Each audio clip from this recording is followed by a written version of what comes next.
Hello, you. Yes, you. This is Osayome Sale from Ways Primetime. Now, we appreciate your continued support for watching our content, following us across all our social media. But we've noticed, for those of you watching us on YouTube, 88.5% of you who watch our content aren't subscribed to our channel. Why? Now, if you are enjoying our content, you enjoy our shows, and you want to stay updated on all things Ways, it's time to hit that subscribe button below. Now, subscribing isn't just for you. It's for the growth of our channel. It helps us get bigger and better. With your support, we can continue to bring even more intriguing and exciting content. How about you subscribing right now and being a part of our community?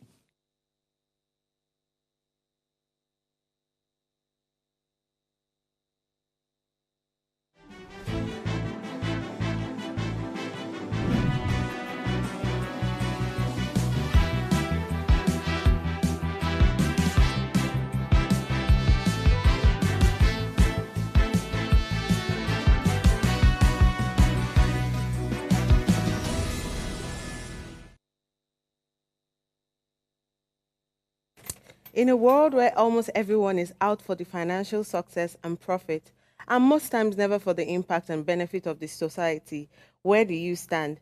Blessed morning and welcome to Ways Breakfast. Hashtag, what are you saying? The groundbreaking breakfast show that, educates the brain, feeds the mind, and fuels the soul. This Thursday, we'll be enlightening not just you, but ourselves on how we can be more intuitive in our approach towards global challenges. You should definitely tune in Monday morning to Friday as we engage you in meaningful discussions, inspiring stories, and thought-provoking news. I am Okikiola Taiwo Jalukmo, and I welcome you to the show, especially as your host. And you know I'm never here alone. I'm with my ever-present ladies. Good morning, ladies.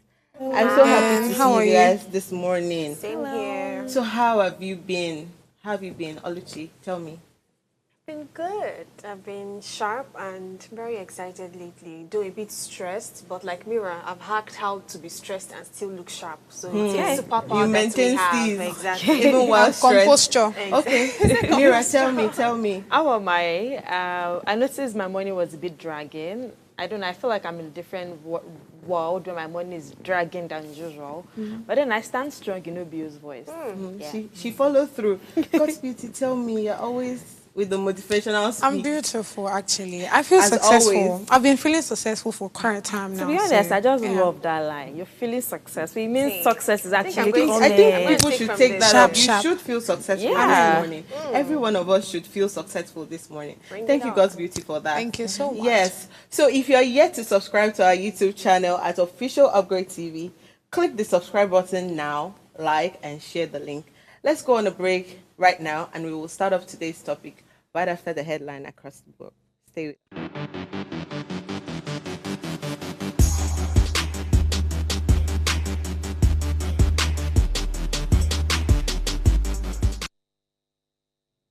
Glad to have you back from that break. Now let us take a look at the news from the pages of the newspaper.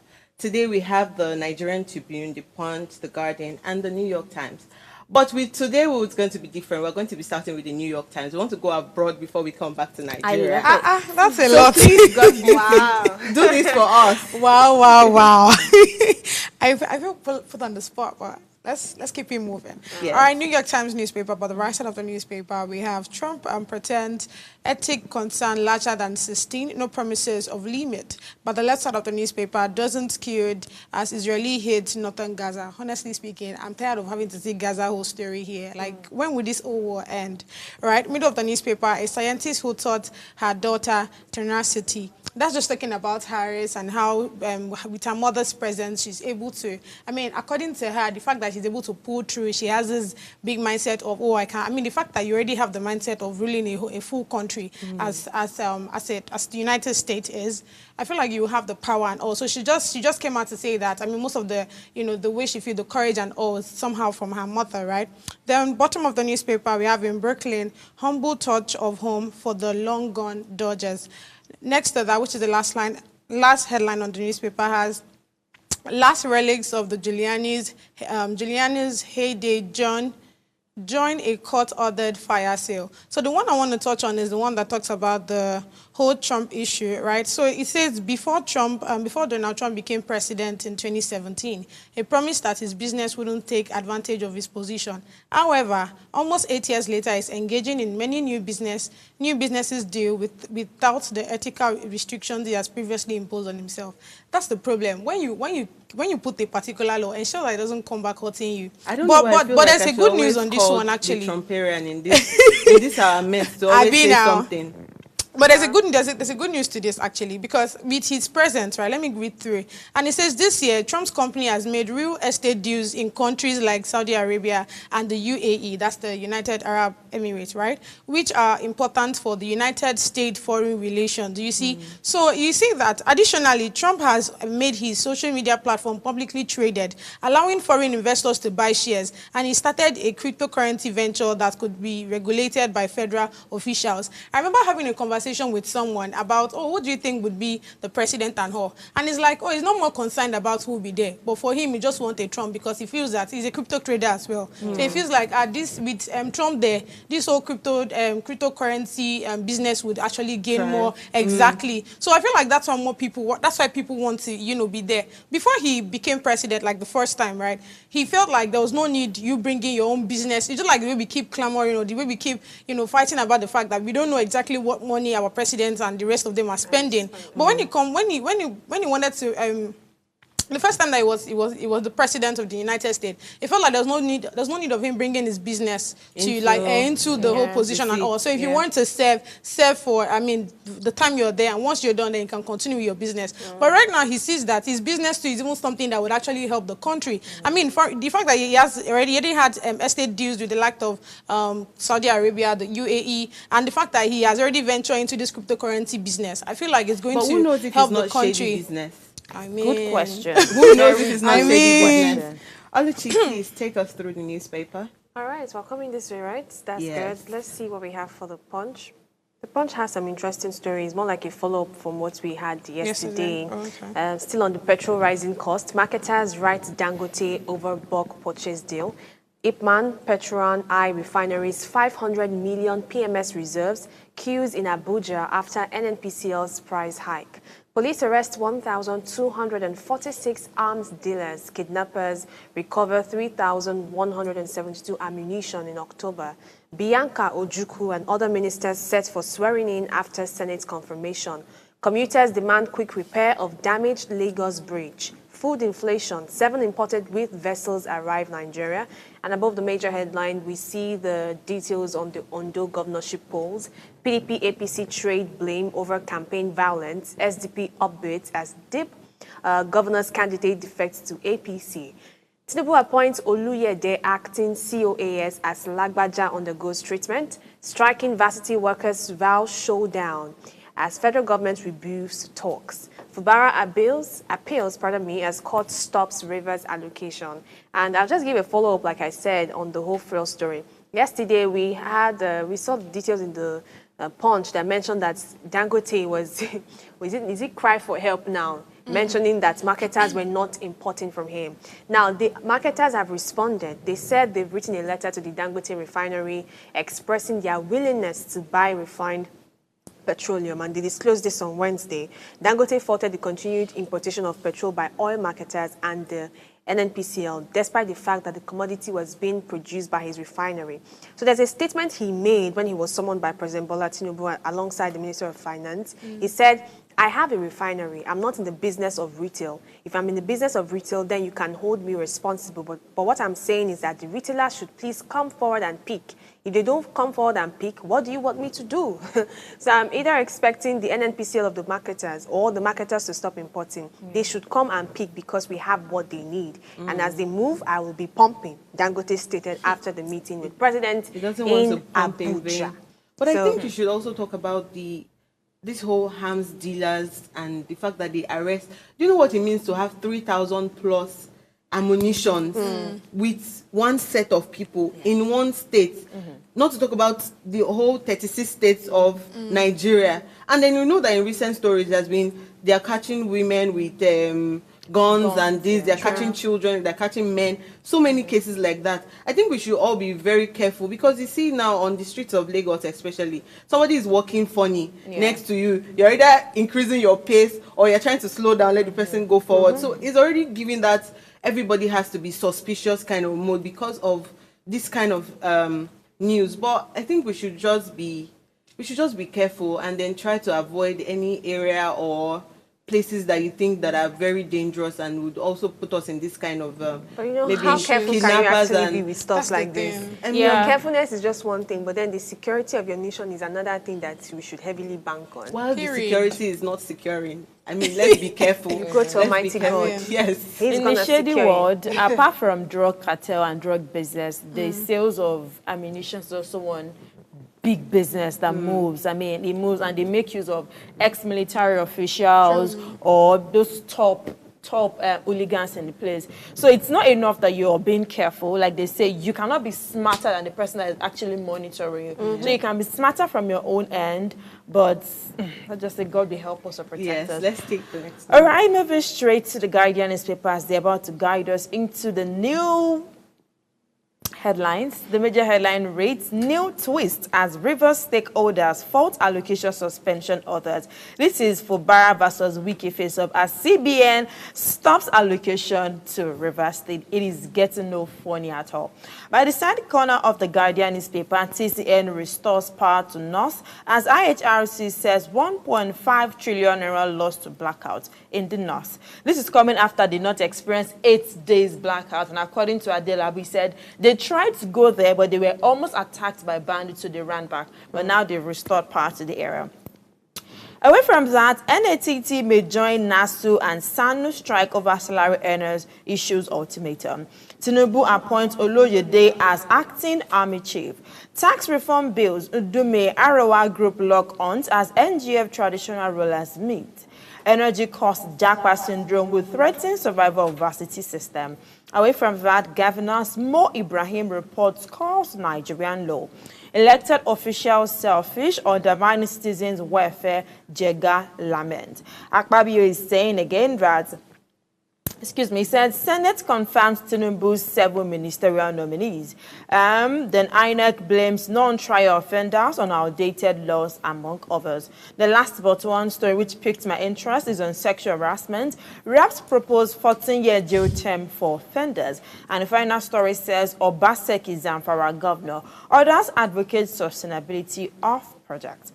The story I like to talk on is on sexual harassment as Rep proposed 14 years jail term for offenders. It is not enough that you're proposing. Will you follow it to the latter? If they catch anybody that assaulted, that raped, either pedophile, rape, homosexuality, or any form, because right now it's no longer female-male rape alone. We now have cases of homosexuality and rape of cases of pedophile. Are you going to ensure that you will not let family take charge? Because oftentimes you say it's a family issue. Let's leave it alone. It's the girl's cousin, uncle, or something. Yeah. Be it family or not, either happen to a police officer, because it has happened with a police officer before. So whoever it happened to, be it a senator, a police officer, a family, law should be law. Nobody should be above the law. Yes, thank you for that. While I will take you through the Nigerian Tribune, we have very similar stories. So I'm just going to take one of the stories that's quite different from all that we have heard. And that is that fresh controversies over Northern Governor's opposition to tax reforms, PANDEF and MBF, XVC chief back planned reforms amendment, VAT amendment on the basis of derivation necessary, MEF says. Arera Group counters Northern governors should think out of the box. Financial experts also speak. Indume backs Northern leaders, and then VAT sharing proposal will create a fair system for all, Oyedele says. I feel like this whole tax reform bills has been on, and I think we had a guest who was talking about tax reforms and I think the organizations that are exempted from tax. I think that there was a lot of, we had a guest who was talking about organizations that are exempted from tax, organizations that should pay certain tax and their percentages. So I feel like tax reform bills might be a good one for us, but it also relaxed on where more money is going to be taken from. It's going to be from the civil servants again, or from the rich, because you find it in abroad that most times they charge the rich more than the poor. So I hope Nigeria will take that as a cue to do that. But yes, we would go on a break right now, and then when we come back, we're going to come back with the topic of today. Stay with us.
Looking to take your business to the next level through partnerships? Then join us every Thursday at 10 a.m. for Partner Up. Whether you're an entrepreneur, marketing, sales, or partnership professional, Partner Up is here to give you the tools you need to succeed. From in-depth interviews with industry experts to real-world case studies of successful partnership strategies that drive innovation and business growth. we dive deep into what it takes to form successful partnerships. Thursdays, 10 a.m. Don't miss Partner Up.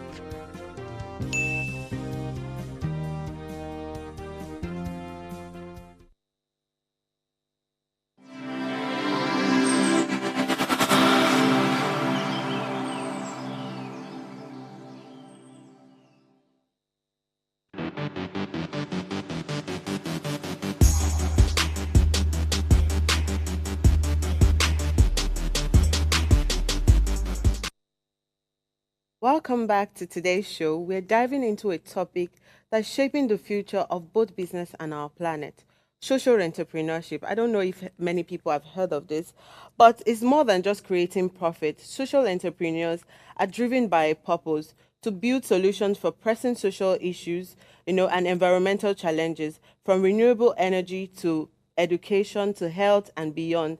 These visionary leaders are proving that businesses can thrive while creating positive, lasting change. We'll explore how this powerful approach is paving the way to a sustainable future and discuss real stories that highlight the transformative impact of social entrepreneurship.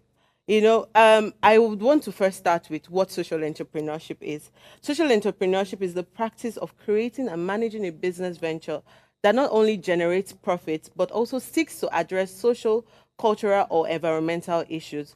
Unlike traditional entrepreneurship, where the primary goal is financial success, social entrepreneurship aims to create positive change and improve quality of life for communities. This includes focusing on solving problems like poverty, education, inequality, environmental challenges, environmental sustainability, healthcare access, and more. They often introduce novel approaches or technologies to tackle approaches or technologies to fill, the gaps for traditional business or governance where governments may not address. So to join us is a guest, that is doing so much work, doing very important work.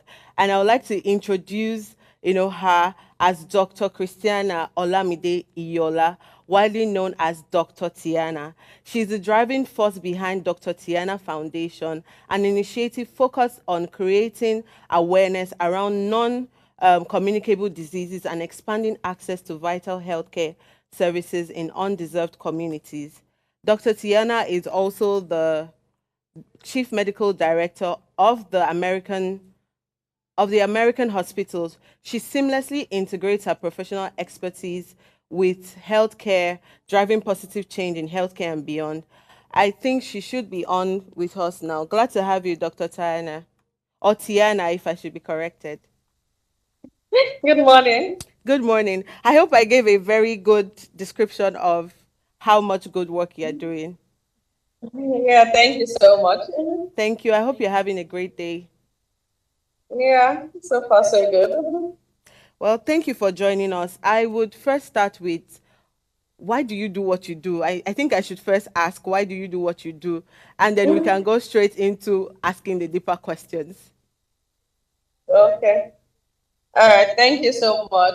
Yeah, so one of the things that motivates me to do the things in which I do is looking at the level of poverty in the economy, looking at people that are suffering from some health challenges and they cannot access healthcare services.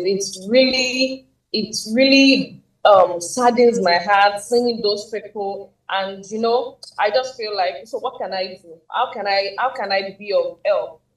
How can I contribute my quota to be able to help these people? I could remember a time when I was doing one of my training.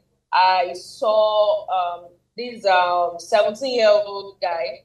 The guy practically died because of lack of some basic amenities, and one, because they did not bring the guy to the hospital in time. And by the time the guy got there, some things that were needed were not available. So I was just like, some of these deaths could have been afforded. So these are some of the things that motivate me to do the things in which I do. And I also want to add that there are some basic things that you expect people to know that they don't know, like asking people about their blood pressure. They don't even know when you say, are you hypertensive or do you have high blood pressure? The Yes, next most thing you people hear is don't God know. forbid. Yeah. Yeah, so I've seen lots of people that they die from this condition. They have complications, and I'm just like, just basic information about, go and check your blood pressure goes a long way in saving life. Oh, go and do your screening. It goes a long way in saving life, and I think these are some of the things that does motivate us in doing all the things in which we do, doing awareness, doing educating people, trying to reach out to them basically. So that's it for me. Thank you very much, Doctor. Thank you for all the good work you've been doing as well. We can't categorically put you in the NGO space like that. Yes, we understand the NGO space is not for profit making and it's a non-voluntary organization. But what differentiates you, a social entrepreneur, from a non-governmental organization? And then, how were you able to carve a niche for yourself that, okay, yes, I'm a medical personnel, but I want to enter this space and do this thing differently and not focus on the profit per se? Okay, so non-governmental organization is created, just as the name implies, not to make profits, to be able to help people out there. Why for social entrepreneurs, the goal is to be able to solve societal problems like health issues, like educational crisis, like lack of access to good education, clean waters, and the like. So the social entrepreneurs, their aim is to be able to solve all of these problems, having a business model in mind. So yeah, they can be the business might be running, but most of the time it's being reinvested back into the business so that the goal of the vision is going to be sustained. So that's basically the difference between the NGO and the societal entrepreneurship. So yeah, how have we been able to do all of this? I would say basically, like, it's really not easy because trying to make healthcare accessible to people. I can remember there was a time I was somewhere in one of my facilities. Someone came and like, are you running a free service? Like, the money is that we are being charged is just so ridiculous. Like, looking at the kind of setting you have and all of this, and I'm like, yeah, that's just the concept basically. It's a set up in such a way that everybody could have access to it, irrespective of the cadre that you belong to. So with that, we've been able to, yes, money is being charged, but money is just to be able to make sure Also that the sustain goal, the the business. vision of Yeah. the organization is being sustained. So that's basically the difference between the NGO and the social entrepreneurship aspect. Giving us that instance, because it's related to the question I want to ask. You said that you've had people come around and they are wondering how you're able to survive, especially in this kind of economic, situation that we're in our country. So how do you then convince traditional investors who do not see, these businesses as viable financially? Because every investor they have one goal in mind, which is to make profit. And as social entrepreneurs, you also need these investors to put their money into your business so that you can make the impact that you want. So what tips do you use, the business models that you put in to ensure that these traditional investors can buy into your dream and then probably make profit whilst you make impact? Okay, yeah. So one of the things is everybody wants to make profits in business. You can't just tell me, oh, come and put your 20 million in this kind of thing, and you're not. The first thing they want to hear is, so how much am I getting? When am I getting it? So those are some of the questions that people have. But another aspect is you have to like minds.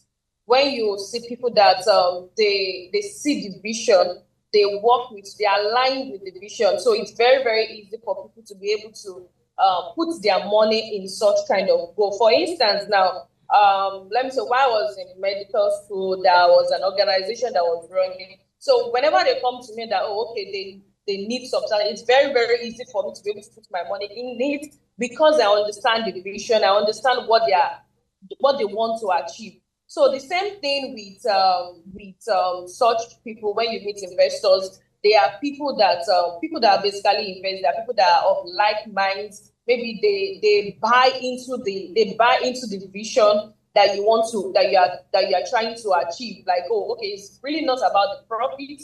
It's just about the goals. How do you want to make impact, basically? So another thing is selling the emotions to them. Selling the emotions that, okay, yes, look at we have 1,000 people, and you can't believe out of these 1,000 people, 800 of them they could not accept. They have hypertension, and this could have been afforded. They could have been afforded. Or imagine we have 2 million children, and just 1% of them are vaccinated. Selling these emotions to some of them, it's what is some of the things that motivates them, and presenting the statistics, basically. So these are some of the approach to go to be able to present to investors to help in the business. Yeah. That's wonderful. All right, thank you so much, Dr. Christiana.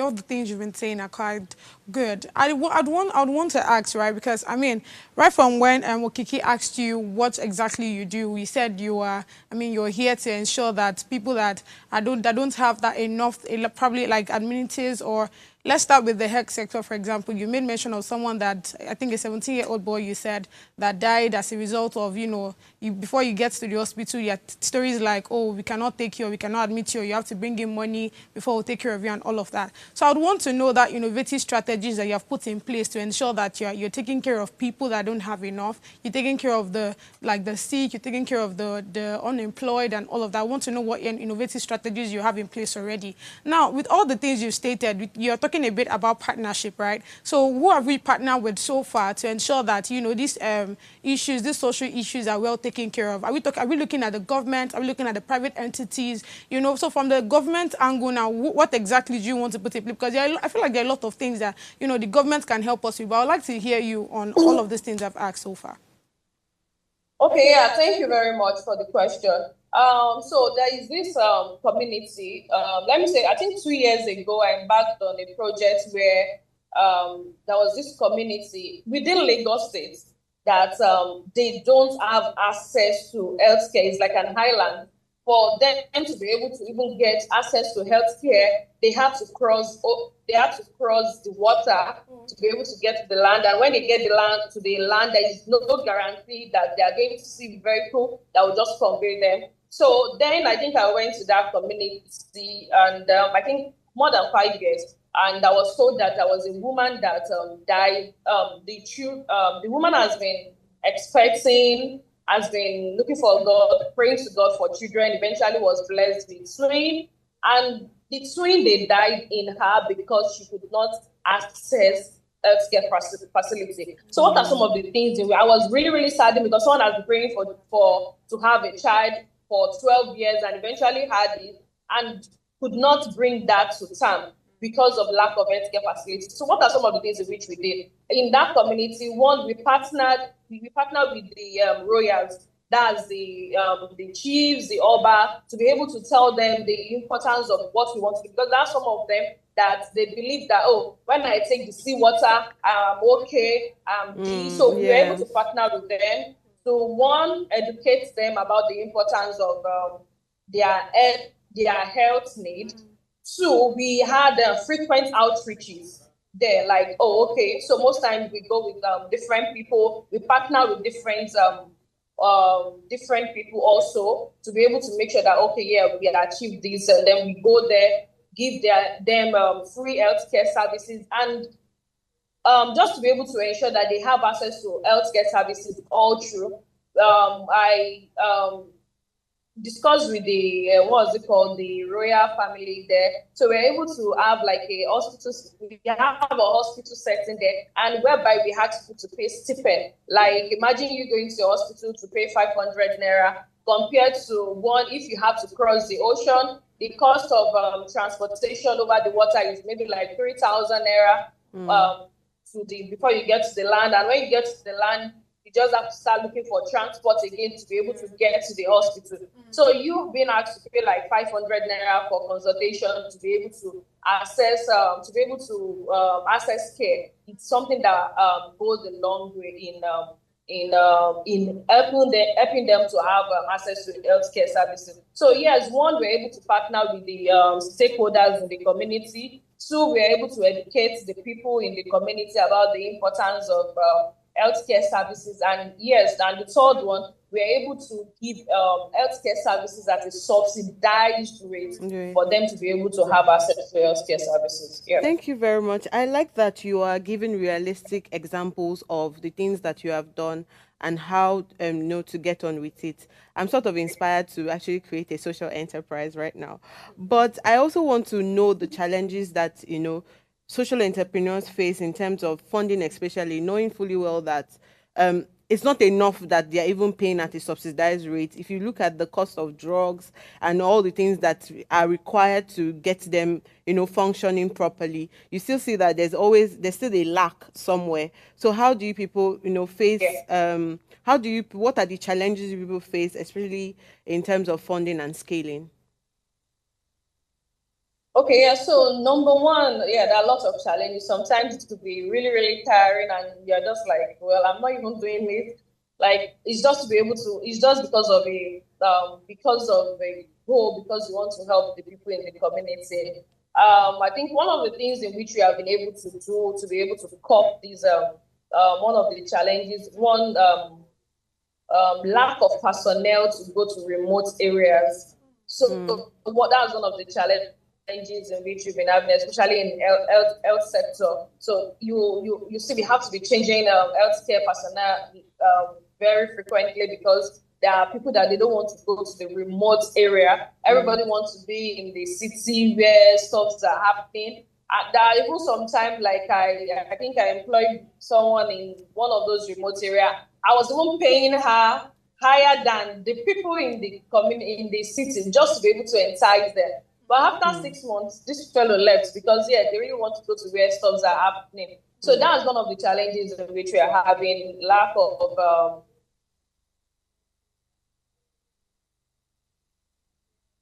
dedicated. So except maybe, and how have we been able to cope all of these things? So we make sure that we have frequent outreaches to those communities, but there is little or more, there is little in which we can do because there are lots of people that are still yet to be that are yet to be reached because you go to this place today and then you are hearing another story. Yes, you have to, and all of these volunteers, they are also working in between their work, giving their time because they cannot stay there. But I'm available this weekend. Okay, let's go there to be able to help these people. So that is one of the challenges in which we've been having in the health sector in this aspect of entrepreneurship. People don't want to go to the remote area, and it's something that we've been really, really struggling with. Sometimes I have to juggle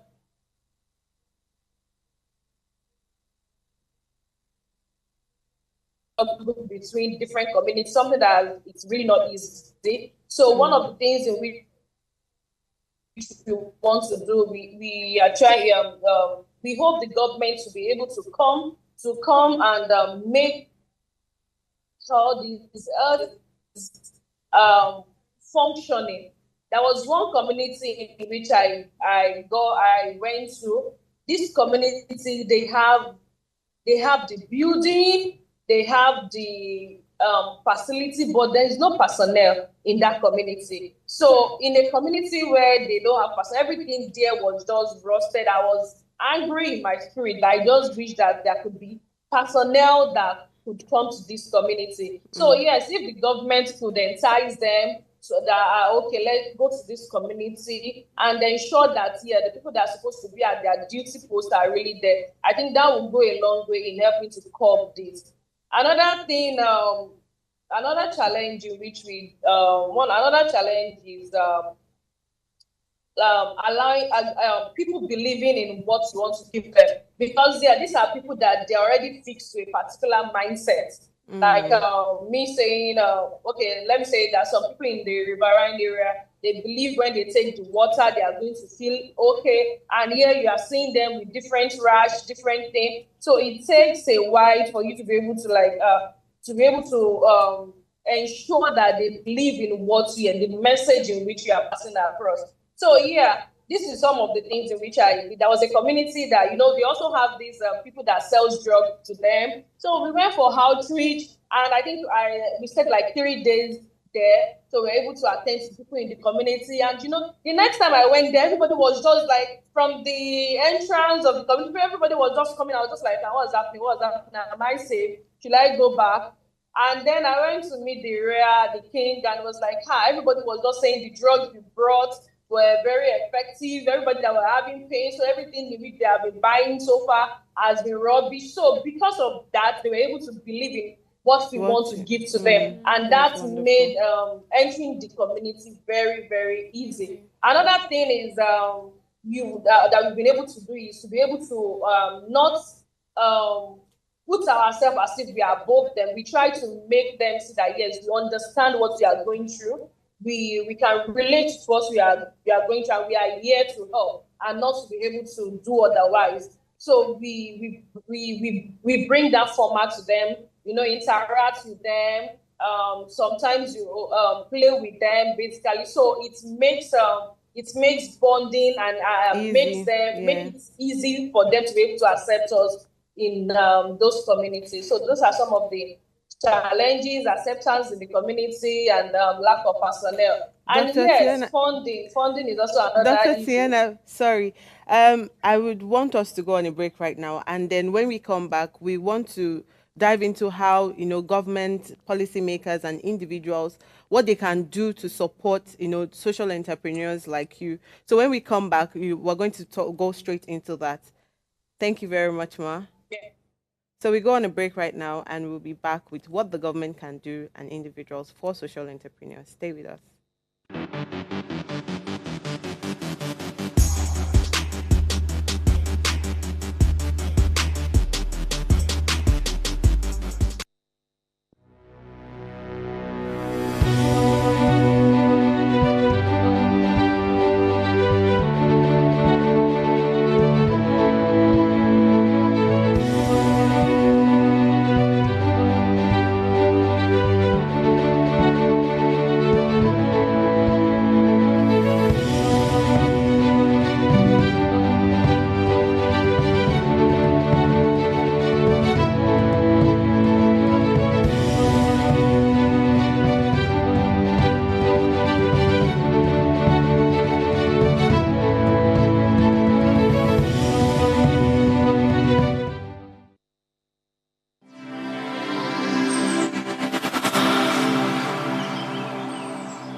Life is made up of moments, some that lift us, others that break us.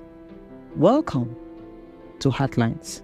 This is our space where we explore the beauty, the heartbreaks, and the incredible strength that every relationship brings into our lives. Friendship, marriages, partnerships, and everything in between. Yes, say yes. All the connections that shapes who we are today. Every week, we dive into the stories that define us. Stories of love, loss, heartbreaks, and healing. Real life stories from real people, just like you and I. Heartlines is where emotions meet understanding, and where we learn that we're never truly alone. Join me Mondays through Fridays at 9:30 p.m. for Heartlines, where we connect with every heart, one story at a time.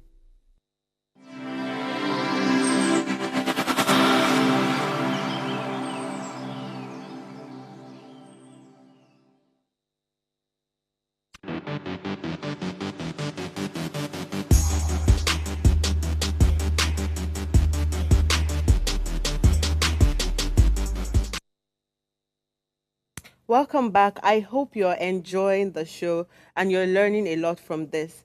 I want to know if Dr. Tiana is still with us. Yes, I am. Okay, great. Thank you so much for staying back, Ma. So first, I want to know what can government and policymakers do, to support the growth of entrepreneurs, social entrepreneurs, and what can individuals also do to, through their everyday action, what can they do to also support social entrepreneurship? Okay, yeah. So one of the things in which the government can do is to be able to provide funding in form of grants to be able to help social entrepreneurs, because it goes a long way, because what the social entrepreneurs are trying to cover is aspects that need some basic attention, so to say. So when the government provides funding, it's going to help a lot. Another thing is the tax that are levied. If they could be able to have they could be able to help in this regard for social entrepreneurs, so that they'll be able to have enough funds to be able to be able to run their daily operation. Because sincerely, I could remember when I first started, there was a time that I've not even started seeing anybody and like paying this bill, paying this, and I'm like, God, like, when is this going to end? So if they could see the social entrepreneurs as a unique entity, and they are able to help in that regard, basically, it will go a long way in helping us to be able to focus on the money in which we need for our operational costs, basically. Another thing in which they can do is having legislation. I think I mentioned that part, to be able to, that favors the social entrepreneurs. Sincerely, there are a lot of things that when you go out there, you want to get these authorization, you want to get this. There are some people out there that they don't even know the difference between traditional entrepreneurs and social entrepreneurs, and the way they levy you some, and you are just like, I don't understand. Like, I'm basically doing all of this to help people. And so if the government can be able to help in that aspect. Also, another way in which that they can be, that the government and stakeholders can help is by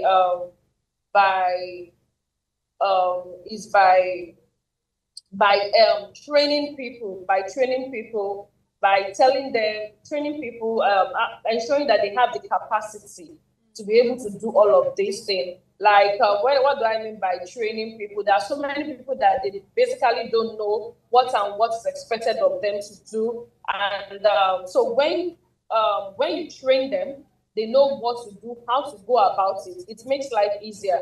So many people don't even know the difference between NGO strictly and social entrepreneurship. So if the government should have a forum, a platform where they will be able to train individuals, be able to train personnel on what to do, how to go about it. I think it will go a long way. That was I think when I first started my social entrepreneurship journey, there was a summit in which I attended, I think by Dr. Pamela, who is the head of HFN now. You know, they were able to they were able to, Dr. Pamela Ajayi, they were able to, tell us like, oh, these are what you need to do. If you want to go get grants, this are approach in which you want to go about it. They were able to enlighten us, and with that, it was able to help us to be able to. It's enlightening me to know what to do, how to go about it, and I'm not just mixed in between. I'm not mixed, I'm not lost on the way. So I think if the government should also have some of this, it will go a long way. And just to add to that, if we have a platform whereby the government and the social entrepreneurs could be able to have communication. Yeah, I think the health sector, in regard of the health sector, they are already doing something like that, whereby every parastatals will come together to be able to have meetings, how are you doing this? What are the challenges? Everybody's able to voice out their opinion. Though I would say it still needs to be intensified more. But I think having a platform in all other aspects, the educational aspect, the environmental aspect, all of these will go a long way helping to achieve our goals. Thank you. Thank you very much, Doctor. I appreciate the fact that you've talked about funding, which is like one of the major issues, and how people in the local rural areas accept all of this. I think in the country right now, or maybe in Lagos right now, apart from you, I think the other person I can point out is Aproko Doctor, because I think he has a club, a 100-man country club or something, and does social entrepreneurship. In a world where Jackpot syndrome is the order of the day for every medical practitioner, as they are leaving medical school like this, they don't even want to go for outmatch for anything. They're looking for the next route or next available flight to the US, UK, or Canada to practice and all of that. You also mentioned that staff is also one of your problems. But how have you been able to successfully cajole? What do you think the government can do more to cajole more people to the social entrepreneurship part of the medical line? Because it looks a bit hard. If you should tell me to leave Lagos when I can work in one of the best medical clinic on the island and go to one place where I have to paddle canoe or something, not medical practitioners who want to do all of this. So how do you intend to close this gap, or maybe make a little bit better? Like medical practitioners, their goal is not to leave the country, or maybe work in one of the best clinics, but to also do a little bit of social entrepreneurship. Yeah, thank you so much for that. I think one of the things the government can do is every healthcare practitioner wants a facility that is well equipped, because it's often frustrating, like when you know what you can do, but you cannot do them, or because you don't have what to do. So one, if we have equipped facilities in all those remote areas, for instance, now, let's say in some of those remote areas in which I mentioned, let's say they have CT scan, they have MRI in all of those areas, they have consultants, they have all of those big machines in all those remote areas. Tell me, I kid you not, people want to go there because yeah, they have equipment to be able to work with. And they will just look like, okay, Lagos is very crowded. They will give you a lot of excuses because they know that, yeah, everything in which I want to do in Lagos, they are practically here also. So once they have all those infrastructure in those remote areas, and it's going to entice practitioners to be able to go there. I could remember that I have some clients that they come from Abeokuta just to come and have CT scan done in Lagos State. So look at that, plus the bad road, someone that is not feeling fine already, coming all the way from Abeokuta to Lagos. So if all those facilities, they're in all of those remote areas, it's going to push people to that community also. Another thing which the government can do is, one, give robust salary. Everybody loves money. Like, yeah, you want people to stay in a community, give them robust amounts. Like, so for instance, now let's say someone in Lagos is earning like 500,000 naira per month, and yes, you are in this remote area, you are earning like 600,000. You have accommodation allowance, you have car allowance, you have all of these things. Hello, who does not like soft life? Everybody wants to go to that such community, and they know that, yeah, that sometimes basically like I practically escape Lagos just to go to all these remote area because I'm able to catch fresh bread, fresh air. Basically, I stay there and I'm like, oh my God, there is no sound of horns here and there. Sometimes I basically wish I can stay in those areas, but I have to come back to where I can make money to be able to help every other fellow. So if the government will be able to make incentives that are going to entice people to be able to stay in those communities, yeah, I think people would love to go there. Because in UK, I have some of my friends that they will tell you they work in remote areas. How have they been able to do that? Because one, in those areas, they have structure. They have structure. They are able to also make facilities available. There's some cases that it's supposed to be handled at primary health care level, that they are being handled at tertiary level. That's like teaching hospital level. There are some that's supposed to even be handled at general hospital level. That's secondary level. But you see them everything going to that level, because the basic facilities that is essential for them to be able to operate, they don't have it. So you see most primary health care, this thing, they will just say, oh, malaria, typhoid, that's what you just want. But there is lots and more that could be done at that level, even before they go to general hospital. So if the government should be able to also, one, make their incentive very high, make facilities available, and also make qualified personnel go to those remote areas. Like here, so if you give them all of this incentive and you make all of these things available, big people too, they want to go. They're like consultants that they've been maybe working for years. They want to go to those communities, and not just going there, not just about them. Their children, are they also going to have access to good education? Are they going to have access to potable water?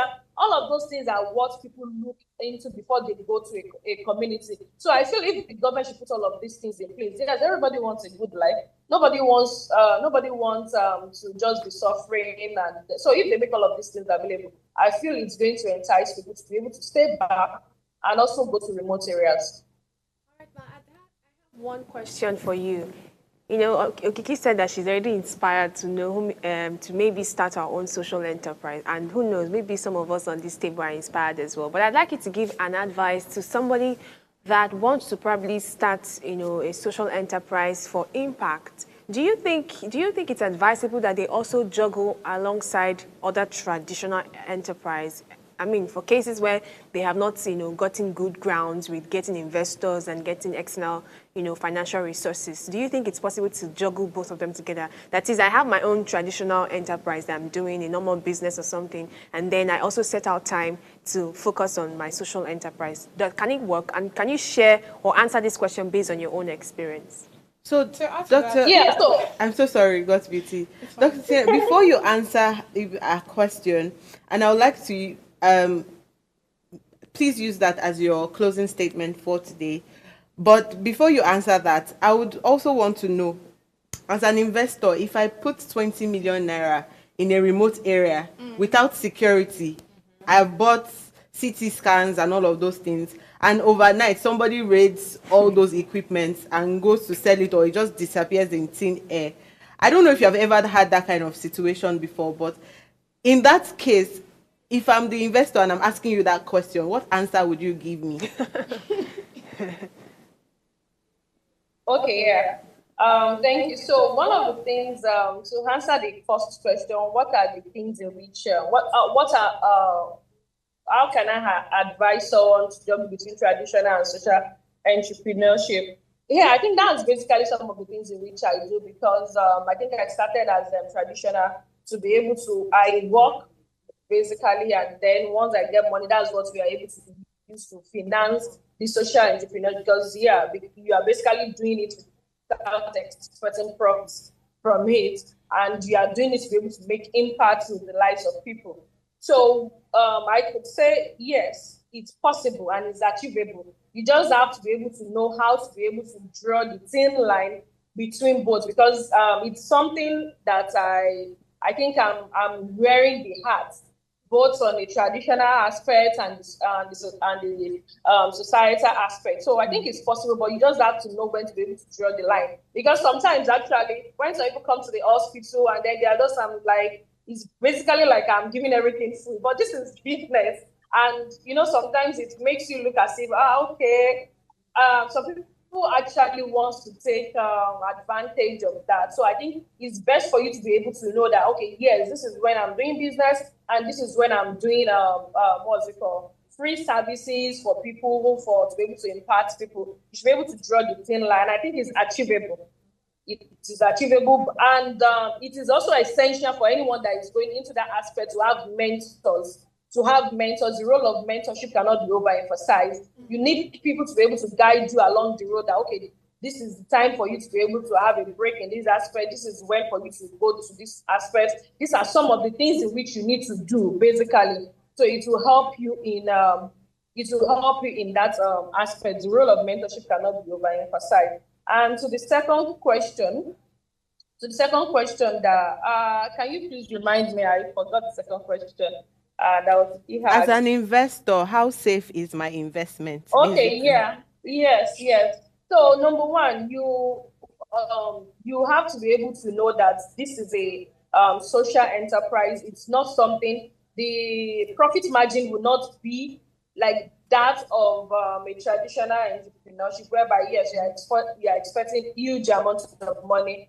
And for you that you also want to invest, some of the things are going to be, before you invest, you want to ask for the risks, which I'm also going to tell you, these are the risks in which that is in this business. And I also want to tell you how long it is that you're going to get your returns. So if you are able to wait, fine. If you are not able to wait, because this is the risk in this kind of business is very high, because you are basically helping people, and there is really no guarantee that yes, you are going to get it back.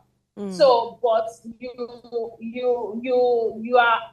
are working with the mindset that you are helping the people in the community, basically. So yeah, but with the right business model, which social entrepreneur they put in place, I think it's very easy for you to. It is some of the ways in which the risks have been mitigated for investors to be able to get their returns. And also it's very essential for anyone to be able to carry their investors along. I think communication is very, very essential, because there are sometimes that yes, you get to the battle, it is not what you plan that you meet there. So it's very essential for you to carry your investors along at every bus stop of the road, that okay, yeah, this is what we are experiencing now. These are some of the challenges. And because the person that invested, also you have like minds initially, so it's very, very easy for you to be able to to be able to go in this line. And that's why most people Dr. Tiana, thank you so much. Thank you so much. We have to go now.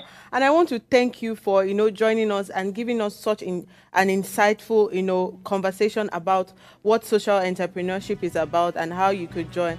So if you loved today's topic, do ensure you subscribe to our YouTube channel at Official Upgrade TV. You can interact with us further, drop a comment, and most importantly, follow us on all our social media handles. Remember to like, share, and watch us every day.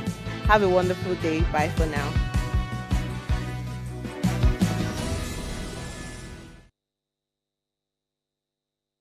Hello, you. Yes, you. This is Usayome Sale from Ways Primetime. Now, we appreciate your continued support for watching our content, following us across all our social media.